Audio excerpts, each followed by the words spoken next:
그러셨어요? 네. 안녕하세요. 메이츠미디어 유튜브. 오늘은 민주당의 안녕하세요. 꾀주머니 전략가 박선원 의원님 모셨습니다. 안녕하세요. 예, 안녕하십니까? 예. 반갑습니다. 오늘 그 우크라이나 대기하면서 잠깐 말씀드렸는데 러시아 우크라이나 전쟁이 심지어 트럼프의 취임도 전에 끝날 수도 있다. 트럼프의 영향력으로 인해서 그런 어떤 외교안보적인 사안하고 그다음에 이재명 대표 그 법정 공방 그리고 전망 요 얘기 딱 두 가지만 듣겠습니다. 그 외교안보 쪽 오래 계셨는데 국정원 그에서 중요한 일도 하시고 그 트럼프가 취임도 전에 끝날 수 있습니까? 우크라이나 전쟁이? 이 전쟁을 종결시키는 방향으로 전환한 국면 전환은 가능할 것 같습니다. 국면 전환. 사인은 안 되죠. 그리고 트럼프 대통령도 자기가 대통령으로 실제 사인을 젤렌스키하고 푸틴하고 만나서 제네바에서도 만나든 뭐 아니면은 이제 노르망디에서 만나든 노르망디에서 자주 만나요. 아 그래요? 네, 노르망디라고 상륙작전 하던. 네, 노르망디 포맷이라고 하는 것도 있고 그래서 민스크 협상이라고 하는 것도 있는데 우크라이나 문제를 해결하는 협상 틀이 민스크 2 협상안이라고 하는 것이 있고 그것을 논의하는 그 곳이 노르망디고 국가들이 이제 영국, 프랑스, 러시아, 우크라이나인데 이제 미국이 완전히 주도할 겁니다. 그러니까 일단 장소부터 재밌네요. 네. 그 2차 대전을 끝내던 그 노르망디 상륙작전 하던 데에서 주요 국가들을 다 불러내 가지고. 근데 이제는 트럼프는 자기 판을 좋아하거든요. 트럼프 대통령은 카지노 사업을 했고 건설업을 했잖아요. 그러니까 자기 건물, 자기 시설로 불러들이는 굉장히 좋아해요. 워싱턴 DC에 트럼프 호텔이 있어요. 그러니까 사업대로 불러서 드릴 사람이에요, 이분은. 그러니까 사업도 여러 가지가 있는데 부동산 개발업이잖아요. 좀 특이해요. 네, 특이해요. 이분은 이제 특별히 연구하고 분석을 해야 이해가 되는 분인데 그래서 이제 이분하고 접근성이 있는 그런 그 국제 협상가들을 통해서 이분하고는 어떻게 한반도 문제, 그다음 냉정 종식의 문제를 이야기해야 되느냐라고 했더니 최초를 강조해야 된다. 최초. 이거는 트럼프 대통령만이 해내는 최초의 일이다. 그다음에 두 번째로는 역사적으로 최대의 이벤트다라고 하는 것이고 세 번째는 트럼프를 두려워하지 마라. 트럼프라고 하는 사람은 카지노업을 했다. 건설업 중에서도. 그럼 카지노라고 하는 것은 뭐냐면 매장을 화려하게 꾸려놓고 사람을 불러들여서 내 호텔이 최고 멋있지 않냐라고 이렇게 분위기를 잡는 걸 좋아하는 사람이다.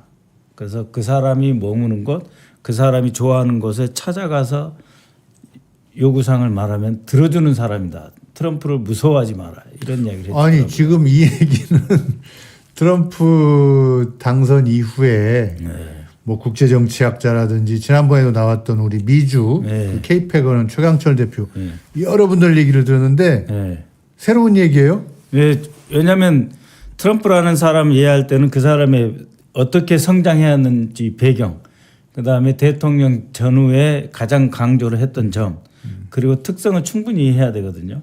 그러니까 최초 당신이 하는 이 일이 최초다. 내지는 최대의 이벤트다. 내지는 뭐 역사적 전환기다. 역사를 의식한다. 그러니까 뭔가 이렇게 뿜뿜을 해야 하면 아주 좋아한다는 이 얘기네요. 그게 카지노하고 연결된다.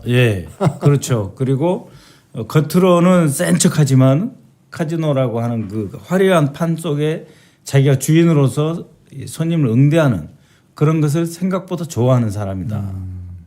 그것을 알고 파고들 줄 알아야지 뒤로 물러설 필요는 없다.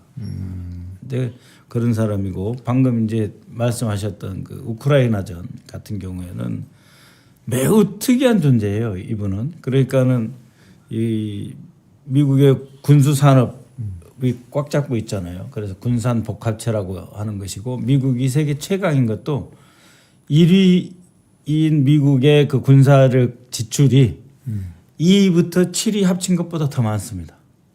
1위 미국의 군사비 지출액이 2등부터 7등까지 합계보다 더 많아요. 그러니까 미국이 최고의 그 강자 패권을 쥐기 위해서는 2위와 3위권만 합친 것 그것보다 많으면 충분하다라고 하는 것이 이제 미국의 수위 전략이라는 게 있어요. 프라이머시 스트래티지. 그래서 왜냐하면은 2등하고 3등이 합쳐가지고 나한테 대들 수 있으니까 그 둘이 힘을 합쳐서 대든 것을 깰 수 있을 정도의 군사력, 군사비를 지출하면 된다라고 돼 있는데 현재 미국은 2위에서 7위까지 국방비를 다 합친 것보다 더 많이 쓰고 있어요. 그러니까 뭐니 뭐 미국이 쇠락하네 어쩌네 해도 자관 군사력 하나는 짱이다. 예. 그런데 예. 트럼프는 어떤 특성을 갖고 있냐면 그것을 가지고 예. 직접 힘을 행사해서 전쟁을 하지 말고 그것을 가지고 압박을 해서 경제적인 결과로 돌아와야 이 엄청난 군사력에 투자하는 비용을 뽑아낼 수 있을 거 아니냐. 전쟁을 하지 말고 전쟁을 할 것처럼 보여서 그것으로 평화를 만들고 미국에게 유리한 경제적 이득으로 환원시키는 능력이 필요하다. 예. 라고 하기 때문에 군수물자만 막 팔겠다고 하는 일반 그 네오콘들. 정권, 네오콘들하고 달라요, 이 사람. 그래서 본질적으로 미국의 우위를 강조하지만 그러나 미국의 경제적 이익을 더 중시하는 사람이고 그것이 결과적으로는 평화주의자로 나타나는 거예요. 결과적 평화. 네. 그러니까 평화를 내가 해야 되겠다 이것이 아니라 결과적으로 평화가 우리한테 유리하다. 전쟁까지 갈 필요는 없다. 자, 그러면 러시아 우크라이나 전쟁은 지금 이제 도장은 네. 트럼프 취임 이후에 찍을 건데 자원 풀리는 쪽으로 가고 있고 뭐 외신도 그렇습니다만 그리고 상징적인 장소로 뉴욕의 트럼프 타워나 아니면 노르망디 상륙 작전에 아니면 DC에 있는 자기 호텔이나 아마 뭐 이제 백악관 뭐 캠프 데이비드 여러 곳이 있지만 아니면 마랄라고 플로리다에 있는 자기 그 부동산 가치 또 엄청 올라갈 거 아니에요.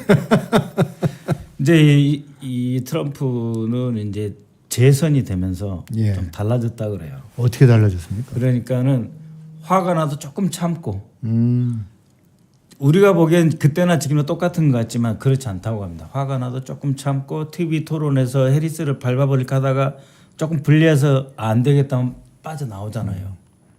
조금 더 노예해졌다. 조금 더 뭐라 그럴까 이렇게 정교해졌다. 예. 그런 점은 인정을 해야 됩니다. 자, 우리 한반도와의 관계 내지는 한국과 관계는 우선 궁금한 게 경제적으로 우리가 그러면 트럼프 주도로 휴전이 되면 네. 우크라이나 그 전후복구 사업 들어갈 수 있을까요? 그건 못 들어갑니다. 아, 그거는 그래요? 이제 이 윤석열 정권이 착각하는 게 있어요. 뭐 한 5천억 정도 투자한다 뭐 하면은 예. 이미 뭐 지원 많이 해줬으니까 도와줄 거다 이렇게 생각하잖아요. 그런데 미국이 얼마 썼을 것 같습니까? 지난 2년 반 동안 미국이 우크라이나 지원에 얼마 썼을 것 같습니까? 우리가 한 5천억 원 한화 5천억 원 정도 썼나요? 썼다고 하면 그럼 아니 뭐 다 쓰진 않았어요. 썼다고 하면 한 100배는 썼겠죠. 예. 그러면은 50조. 예. 예. 112조 정도 썼습니다. 와. 그러니까 트럼프 대통령이 보기에는 거기에다가 무슨 뭐 물건을 판 것도 아니고 오로지 전쟁 군사비로만 무기로만 111조 2조를 썼다는 거예요. 이태리가 제일 적게 쓴 편에 속하는데 이태리가 7조를 썼습니다. 우리 5천억 원 뭐 아니 세 발에 그러니까 피네요. 아니 어디 표도 안 나요. 흔적도 안 남는 거예요. 예? 그래서 그 우크라이나 재건을 하면은 지금 우크라이나 젤렌스키가 제일 원했던 게 나토 가입인데 전쟁 중인 상태에서 나토 가입은 안 된다 그래가지고 EU 가입은 돼 있어요. 그러니 전쟁 복구 전체 사업의 이권은 누가 관리한다? EU가 관리하는. 미국 다음에 EU. EU. 한국 낄 자리가 없습니다. 근데 자신이 뭐 삼부토건이 그걸 미래에 이제 참여할 기회를 보면서 미리 계속 투자로 뭐 무기도 보내자 뭐자 이렇게 했다고 했는데 지금 여기서 보니까 엄청나게 하는 것 같지만은 그 현지에서 보면 아무것도 없어요. 사람들이 착각하는 게 우크라이나하고 우리나라 얼마 떨어졌을 것 같습니까? 한 10,000km 정도요? 그래도 우리 대표님은 저는 그하게 보시네요. 비행기 많이 탔습니다. 예. 7,300km. 그러니까 인천공항에서 키이우 공항까지 예. 7,300km 떨어졌어요. 그렇게 멀리 떨어져 있는 것이에요. 그러니까 우리하고 별 상관이 없는 것이에요. 근데 거기에 자꾸 들어가서 전쟁 분위기를 키우고 그 전쟁 분위기를 한국으로 가져와서 뭐 계엄령도 하고 뭐도 하고 싶은 그 욕구, 꿈 다 좌절된 거예요. 이제 에이구. 경제는 말할 것도 없고요. 그래서 7,300km 떨어진 데서 뭐 조금 지원해 줬다 해가지고 우리의 지분이 있다 착각입니다. 그거 잊어버려야 돼요. 그거는 이라크 전쟁 복구할 때 그럴 때 이라크에는 우리가 파병까지 했어요. 자이툰 부대. 예. 예. 그리고 아르빌이라고 하는 지역을 맡아서 재건 지원까지 했어요. 그거는 다 우리 돈 들어가서 한 겁니다. 우리 예산 들어가서 학교 지어주고 병원 지어준 것까지 다 우리 돈 들어갔었어요. 그러나 그 전체 이라크 전후 복구 사업에서 누가 관장을 했느냐? 딕 체니 당시 부통령이 관장하면서 우리는 이런 한 장 맛을 못 봤어요. 착각하면 안 됩니다. 냉정한 겁니다. 생각해 보세요. 이라크에서 군인이 몇천 명이 죽었는데 한국에게 기회를 줍니까? 똑같아요. 우크라이나도 지금 700만 명, 800만 명이 난민으로 이주를 했는데 아니, 누구를 그 기회를 누구를 줘요? 다시 다 국민 들여와야 되는데. 아니 우리 대통령 뭐 매번 나토 가고 뭐 어쩌고던데 그 뭐로 간 거예요 그럼? 그러니까 그 뭐 김건희 여사가 됐든 뭐 조남욱 뭐 삼부통이 됐든 그게 얼마나 끈끈하게 연결되는지 모르지만 그런 걸 하고 싶다고 하는 욕심은 생길 수가 있죠. 그러나 공적인 영역에 그렇게 치고 들어가 가지고 나토 가서 EU 가서 뭐 젤렌스키 만나고 젤렌스키 부르면 떡고물이 떨어질 것 같다라고 착각하는 것 자체를 깨지 못하는 참모들 문제예요. 삼부토건의 주가 상승과 하락만 네. 있었네요. 그렇죠. 근데 이제 실체 없이 기업이라고 하는 것은 결국 그래서 안 된다 판단되면 오히려 가는 거예요. 그런데 잘못 연루되면 안 되는 거죠. 이것도 삼부토건 주가 조작을 위한 플레이였나 싶네요. 참. 그래서 우크라이나 특수는 없다. 알겠습니다. 이거 굉장히 중요한 얘기인데. 네, 그 착각하면 안 많은 돼요. 사람들이 지금 전쟁 종전된 데니까 네. 뭐 그런 기대가 좀 있는데. 네. 그리고 아니 또 그 돈을 우크라이나로부터 받을 수 있을 것 같습니까? 뭐 그 다리 지어주고 그러면 누군가 돈을 투입을 해야 돼요. 그럼 EU에 있는 EU 전체에 공적 자금이 들어가는 거죠. 그리고 EU 기업이 들어가서 공사하고. 그렇죠, 그럼요. 그리고 거기에 다 그 신용 지원, 신용 보장을 누가 해줍니까? EU에 있는 기업들, 즉 여세유형 도이체방크 예. 이런 데서 해주는 거죠. 그 트럼프 시대에 한국에 또 미칠 영향은 또 뭐가 있을까요? 두 가지입니다. 예. 이제 트럼프와 바이든의 결정적인 차이는 뭐냐면 바이든은 러시아, 이란, 북한, 중국 다 나쁜 놈들이니까 온갖 우방국하고 동맹국 동원해서 이들 전체를 포위하자라고 하는 거고. 예? 중국은 유일한 적이다 해서 하나만 패자 하는 것이 트럼프의 전략입니다. 그래서 우리한테 러시아라든지 뭐 이란 뭐 북한 압박하는데 동원은 좀 줄겠지만 중국 죽이기에는 확실하게 참여해라. 이것은 기회이자 이제 위기인 거죠. 그 안보상으로 그리고 경제적으로도 이제 관세로 중국을 때려잡겠다 하는 거고 60%까지 관세를 매기겠다 이런 거거든요. 그러면은 중국은 60% 관세를 먹어도 버텨요. 왜냐하면 팔 때 중국 물건을 붙이는 게 아니고 들어가서 미국 시장이 풀릴 때 관세라는 건 매겨지는 거예요. 미국 시장 안에서. 그 여전히 중국산은 싸요. 60% 관세를 버팁니다. 근데 중국에다가 60% 관세를 때리면서 우리나라 자동차나 우리나라 물건에 10% 20%만 관세를 때려도 우리는 오히려 경쟁력이 약화가 되는 거예요. 그러니까는 중국 60% 관세로 때리려 하다가 우리가 당할 가능성이 높다. 그건 이제 경제적인 부분에서 예. 요인이고 굳이 이제 긍정적인 부분을 찾자고 한다면은 공급망을 재구축하는 과정에서 한국이 중요하다라고 하는 것도 미국이 잘 알고 있습니다. 우리나라처럼 뭐 조선, 석유, 화학, 반도체, 2차 전지, 자동차 다 갖고 있는 나라가 없어요. 예. 그래서 이 전 세계의 주요 공급망에서 허리에서 위에 상단까지 우리나라가 차지하고 있기 때문에 중국을 목을 조리려면은 한국을 키워야 된다라고 하는 평가가 나올 수가 있습니다. 이거 우리가 극적으로 적극적으로 미국에게 잘 설명을 해야죠. 그러면은 한국에게는 뭐 조금 더 이렇게 우호적인 조치, 뭐 가격이라든지 왜냐하면 한미 FTA 상태에 있으니까 우리한테는 한미 자유무역 틀 안에서 더 잘 대해주자 할 수 있는 기회 요인도 있습니다. 이걸 잘 활용해야 됩니다. 그러려면 트럼프하고 케미가 중요해요. 근데 이 트럼프하고 케미를 깬 사람이 윤석열 대통령입니다. 언제요? 지난 8월 26일 주니어 도널드 트럼프 주니어 그러니까는 트럼프 대통령의 장남이 왔었어요. 서울에요? 네, 서울에 와서 윤석열 대통령 면담을 신청을 했고 4시간을 비행기 출발 시간을 늦춰가면서까지 기다렸어요. 아, 그랬어요? 네, 그걸 바람을 맞췄어요. 왜?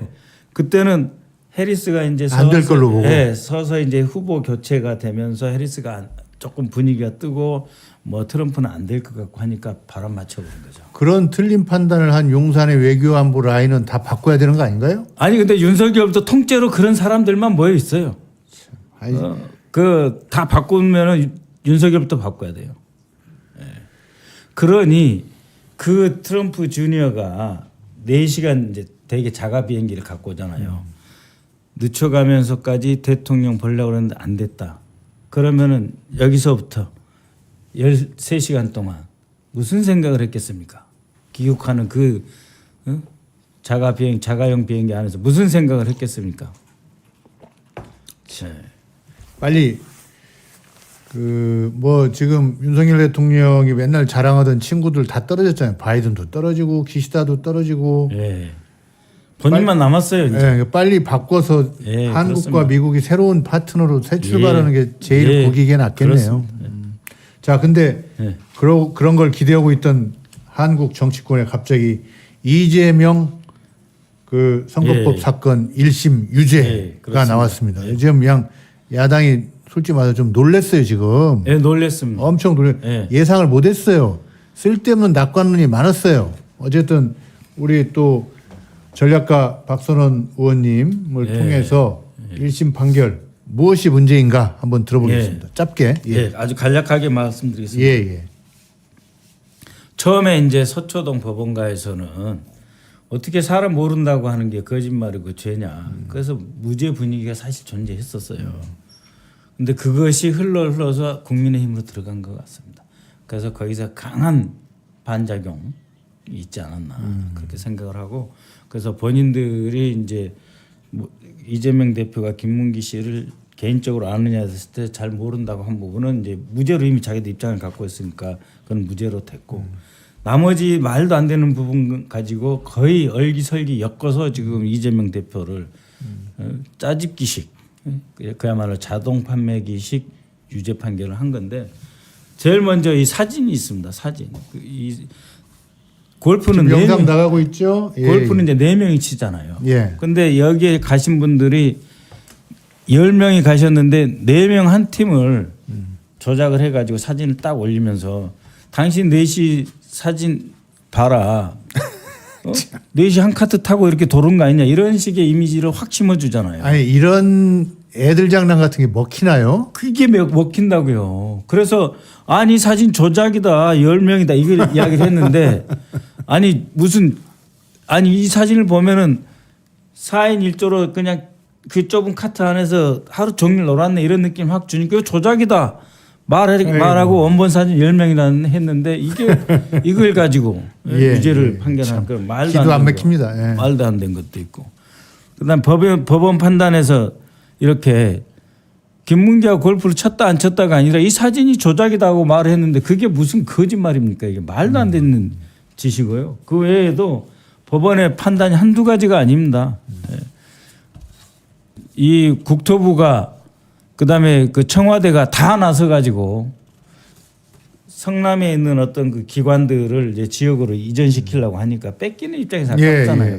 그러니까 1년이라도 더 묶어두고 싶고 그다음에 이 기관이 나가면 그 부지에다가는 새로운 공공시설을 들어오고 싶은데 그걸 아파트 지으라고 하니까 싫다고 용도 변경 안 해주겠다고 버티다가 당한 사건이거든요. 왜? 아파트를 지어주면 이거 빨리 팔고 나가는 그 기관은 좋습니다. 자기 재산이고 기재부도 좋아요. 예. 근데 공공시설을 해놓으면 공공시설 기관이 들어오기 전까지 이 땅이 묶이잖아요. 꼼짝 못하죠. 네, 꼼짝 못하잖아요. 그렇게 싫은 거예요. 근데 성남시장 입장에서는 이게 나갔으면 뭔가 들어올 수 있는 기회를 줘야 되는데 또 아파트 짓자고 하니까 그 성남시의 이익이 아니잖아요. 그래서 시간을 끌면서 버티다가 11개 플러스 3개에서 13개의 공문을 받는데 그게 하나 두 개면 압박성이고 3개, 4개면은 위협을 느끼는 거예요. 아니, 5개, 그러니까- 6개면 협박으로 느껴요. 중앙부처에서 그런 게 나오면. 중앙부처가 기초자치단체에다가 13번이나 공문을 보내가지고 이렇게 하라고 하는 것이 네. 당사자한테는 협박이 될 수 있죠. 일등은 박선호 의원님이 저보고 자꾸 그거 좀 해봐라고 여러 번 얘기하면 압박이고 그럼요. 말만 협박이죠. 해도 거기 그 보면은 제일 문제가 뭐냐면은 적극적인 협조가 계속 나오고요. 이런 문서가 나온 다음에 안 되면은 직무유기 문책할 수 있다. 이런 것 같이 있어서 내가 협박으로 느꼈다는데 왜 그러냐 이거죠. 생각해 보십시오. 시장이에요, 시장. 인구 100만 명의 시장에 불과한 거예요. 근데 청와대에서 국토부에서 각 곳에서 이런 공문이 내려오는데 그걸 협박으로 안 느끼는 지자체 단위가 어디 있어요? 그러니까 건교부 공문에 내가 너를 협박하노라라고 안 써 있어도 네. 받아들이는 사람이 그걸 협박이라고 느낄 수가 있죠. 그리고 그렇게 진술한 건데 네. 그걸 가지고 뭐 거짓말했다. 말이 안 되는 거죠. 청와대부터 중앙부처가 다 나서서 공문 10번 이상 보냈는데 그 어느 기초단체장이 협박으로 안 느껴요. 의원님, 근데 두 가지 네. 선택이 있습니다. 그러니까 일각에서는 장애 집회 이렇게 막 계속 크게 해가지고 네. 하는 것이 네. 법원을 더 덧나게 한다. 네. 혁명할 거 아니잖냐. 네. 그래서 이 피고인과 판사가 직접 대결하는 일이 없도록 네. 변호사와 검사, 변호사를 통해서 좀 잘 네. 하는 식으로 차분한 그 2심 준비가 예, 예. 있고 또 하나는 아니다. 예. 밀어붙여서 막 많이 나와야 된다. 네. 어떻게 생각하세요? 일단은 그 법원이 좀 차분하게 평가를 할 수 있게 해줄 필요가 있어요. 근데 이제 우리 기대를 막 이야기한다거나 하는 거는 조금 지금은 아닌 것 같아요. 지금은 법원도 검찰의 눈치를 보는 검찰공화국 안에 있는 사법부라고 하는 걸 우리가 그렇게 보십니까? 인정을 해야 된다. 그래서 법원을 대하는 것과 검찰을 대하는 것과는 좀 차이가 있다. 그래서 법원에 대해서는 정말로 이렇게 좀 이 차분한 심정으로 대해야 된다라고 하는 것 하나 하고요. 그와 별개로 윤석열 정권의 총체적인 국정 난맥상, 김건희 여사로 비롯되는 온갖 비리, 부정 이것에 대한 특검 그리고 전국적으로 교수들이 다 들고 일어날 정도로 그러니까요. 퇴진하라는 분위기지 않습니까? 그것과는 별개다. 그래서 장외 집회에서 우리 국민들이 스스로 위로를 받아야 돼요. 야, 나와 같이 뜻을 갖고 있는 사람들이 많구나. 싸워야 되는구나. 물러나라고 해야 되는구나. 힘을 모으자 하는 그건 그것대로 가되 검찰까지는 비판을 하자. 그렇지만 법원에서의 대비는 변호사들을 중심으로 해서 별도로 차분하게 그는 그것대로 전문가 영역으로 준비를 하자. 그렇게 생각합니다. 대화와 전투, 화전 양면책을 써야 된다. 예, 화전 그 법원에게 굳이 뭐 비굴하게 잘 보이자 이런 뜻은 아니고요. 법원이 오히려 조금 법리와 사실관계만 갖고 판단할 수 있는 기회를 좀 더 드리는 게 좋겠다 하는 거고 우리의 현재 그 장애 집회나 이런 것은 민주주의, 국정 난맥상, 민생, 소상공인의 보호 그리고 죄 지은 사람, 잘못한 사람 저런 사람들이 어떻게 우리나라의 대통령이고 계속 이걸 그대로 둬야 됩니까? 한번 대표님 생각해 보십시오. 예.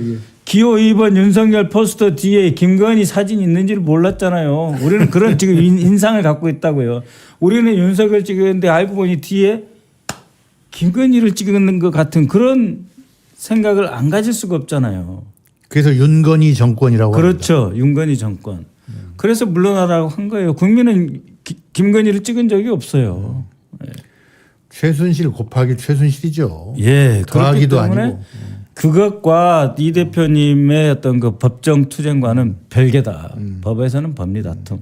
그리고 국민들이 지금 이 정권에 요구하는 것은 전혀 더 높은 수준의 더 큰 수준의 요구이기 때문에 이것은 장외 집회라고 하는 것보다는 광장에서 직접 우리 국민들과 함께 목소리를 내지 않을 수 없다 하는 겁니다. 지적은 하자. 네. 그러니까 뭐 진짜 이 요즘 대학 교수들 집단으로 몇백 명, 몇천 명씩 하는 거 보면 이게 꼭 정권 말기적 현상이거든요. 이렇게 그렇습니다. 하고 살아남은 정권이 없었어요. 여태. 어쨌든 그런데 지금 야당에도 이제 그 법원의 1심 폭탄이 떨어졌지만 여당도 또 그 명태균 뭐 테이프 뭐 이런 걸로 해서 폭탄이 떨어졌어요. 예, 여당은 지금 이제 난파선 속에서 정말 쥐들이 서로 살기 위해서 빠져나오는 것처럼 소위 말하는 여당 내의 지도적인 인사들이 다 관여가 돼 있잖아요. 예. 홍준표 지사님은 무슨 그 56만 명의 당원 명부를 그러니까 명태균에게 지인을 통해서 줬다. 경선 조작으로 떨어졌다는 거 아니에요? 지금 명태균 씨. 아니 얘기대로. 그러니까는 득을 보기 위해서 명태균에게 줬겠죠. 그런데 결국은 그 준 명단을 통해서 윤석열이 2, 3% 올리고 홍준표 낮춰 뭐 이렇게 해서 피해자가 됐는데 아무 말도 못 하고 있고 그다음에 그 안철수하고의 그 단일화 과정 해서 또 안철수는 안철수대로 당했고 안철수는 오세훈하고 서울시장 그 단일화 때 또 당했고 오세훈이는 명태균의 덕을 본 줄 알았더니 사실은 부정 여론조사로 자기가 당선될 것까지 좋았는데 이준석, 명태균, 김종인 프로젝트 안에서는 오세훈은 서울시장으로 굳히자. 대통령은 이준석이다. 그랬고 지금 보니까 이준석이 막 떠야 되는데 이준석은 이제 그 전체를 아니까 도망 다니고 있고 이 판국에 유일하게 빠져있던 한동훈이는 자기 가족들의 이름으로 해가지고 윤석열, 김건희를 욕하는 가장 국민의 마음에 드는 소리를 다 했는데 그게 한동훈 대표 쪽 사람들 아니냐. 나경원은 뭔가요? 나경원은 어디서 터진지도 모르고 진거 있는 거죠. 원희룡도. 원희룡, 나경원은 그 당대표 경선에서 자기들 어떻게 진지도 모르고 서울시 경선 어떻게 진지도 모르고 좀 날아간 거예요. 근데 이게 저 내분으로 어떤 분열 조짐 분열까지 갈까요? 그러니까는 지리매달하면서 같이 가라앉는 거죠. 그러니까 자기들끼리 살려고 지금 폭탄 돌리를 하고 있는 건데 사실은 폭탄을 돌려봐야 필요 없는 게 이미 다 자기 무릎에서 터졌어요. 이미 터졌고. 그러니까 의원님 말씀대로면 일단 저쪽은 명태균 그 녹취 파일 뭐 이런 걸로 해서 전체가 하나로 뭉치는 규합은 안 될 것이다. 네, 안 됩니다. 분열까지는 안 가. 근데 이제 문제는 이제 분화돼서 하나의 세력이 형성이 돼야 되는데 그럴 정신이 없는 거예요. 네. 그래서 한동훈도 윤석열 대통령께 지금 대립적으로 나가서 세규합을 못하는 거고 아무도 세규합을 못하는 거예요. 그렇다고 윤석열이 이렇게 저렇게 할 수 있느냐? 당에다가 또 그렇게 못해요. 왜냐하면 다 죽이고 그 결과로 자기가 대통령 된 거 아닙니까? 지금 그 명태균 여론 조작이 사실이라고 한다면은. 그러니까 최대 수혜자 불법적인 여론조사의 최대 수혜자는 또 윤석열 본인이니까 남 탓 또 못하는 거예요. 자, 그 어쨌든 뭐 이쪽은 이쪽대로 이렇게 난리가 났는데 뭐 서로 물어뜯고 헐뜯고 하는데 일단 하나가 되긴 좀 어려울 것 같다. 근데 폭탄은 또 야당에도 떨어졌단 말입니다. 네. 솔직히 지금 그 의원들끼리 만나시면 야 이거 다음에 누구를 세워야 되는 거 아니야 이런 얘기 안 하세요? 아니요. 그거는 이재명 대표님이 지금 6개의 기소를 돼가지고 5개의 재판을 받고 있는데 사실 국회의원들 법률가들이 다 들여다봐서 알죠. 이재명 대표에게 어떤 문제가 있었다 하자가 있었다 그러면은 떠날 사람은 진작 떠났어요. 창끝 겨눌 사람 진작 창끝 겨눴을 것입니다. 그런데 탈탈 털어봐도 우리 이 대표가 정말 이 검찰공화국에서 이렇게 당하고 있는데 여기에서 이탈하면 자기만 죽는 거예요. 스스로. 박선원 의원님도 그 사건 다 리뷰해 보셨어요? 그렇죠. 저 검찰 독재 저지 대책위원회인데 위원인데요. 네. 그래서 정말 이 대표에 대해 이렇게 악랄하게 조직적으로 체계적으로 그물을 씌우고 하는 그런 정권이 어디 있어요. 그래서 전혀 우리 당이 그런 동요나 이런 게 없습니다. 있을 수도 없고요. 그 좌우간 낙선한 후보에 대한 검찰을 통한 이 어떤 그 집중적인 조사는 재헌일의 처음인 것 같습니다. 처음이죠. 우리 문재인 대통령이 뭐 홍준표 대표 쪽을 불러다가 조사를 했습니까? 누구를 조사했습니까? 김대중 대통령도 네. 이해창 후보 조사 안 했고 네. 노무현 대통령은 오히려 그냥 우리 저기 뭐 대북 송금 사건으로 우리끼리 싸우고 바빴고 없습니다. 자, 근데 그렇게 당내 뭐 어떤 이견은 없다라고 하시지만 사람들은 또 늘 그것이 있을 것이다. 더구나 요새 뭐 보수 언론이다, 뭐 유튜버들이 막 다음은 누구냐 펌핑을 군부를 많이 떼고 계시는 것 같은데 그거 다 저기 불쏘시개 낭비하시는 겁니다. 25일 날 재판은 어떻게 될까요? 아 이제 말 않기로 했습니다. 25일 재판은 정말 사법부가 정말 사실에 입각해서 훌륭한 판단해 주셔가지고 실추된 우리 사법부의 어떤 신뢰와 권위를 다시 회복하는 좋은 기회가 될 수 있었으면 하는 간절한 바람이 있을 뿐입니다. 그러니까 이 민주당 의원님들이 지금 지난번에 지난번에 박지원 그 실장도 80만 원 맞을 것이다라고 했다가 저거 내겠다 졌잖아요. 저는 무슨 정보가 있어서가 아니라 그때 저는 120만 원이나 150만 원 때릴 것이다라고 했는데 그 이제 무슨 정보가 있어서가 아니라 법원이 그렇게 쉽게 안 놓아줄 것이다라고 했는데 이제 이렇게 됐고 반대로 제가 듣기로는 2심에서는 좀 생각보다 그 사실관계가 명확하기 때문에 그렇죠. 최악의 경우에도 실패한 위증이 아니라 좌우한 부탁을 이렇게 애둘러서 직접적으로는 안 했지만 이렇게 했는데 그런 것이 실패한 것이기 때문에 결과는 생각보다 좋을 것이다 하는데 사실 한번 뒤집어지고 나니까 의원님들도 그렇고 지지자도 그렇고 참 겁나죠. 아니 그래서 저 사람들이 계속해서 뭐 6번씩이나 기소를 하는 겁니다. 결국 어느 그물에 걸려도 걸리겠지. 그렇지만 다 살아나옵니다. 이겨냅니다.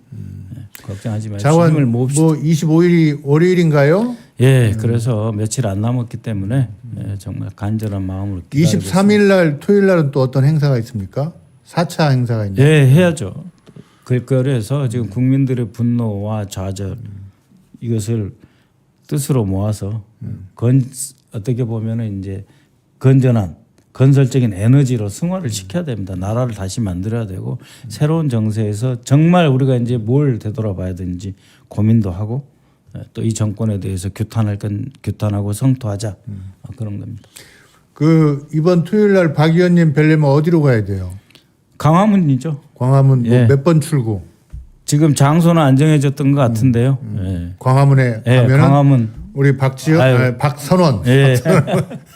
거기서 뵙겠습니다. 알겠습니다. 오늘 여러 가지 말씀 감사합니다. 제가 제일 기억나는 거 우크라이나 특수는 없다. 없어요. 그거는 없어요. 그럼 그동안 사기친 거 아니에요? 그렇죠. 사기친 거죠. 알겠습니다. 오늘 방송 이걸 마치겠습니다. 감사합니다. 고맙습니다.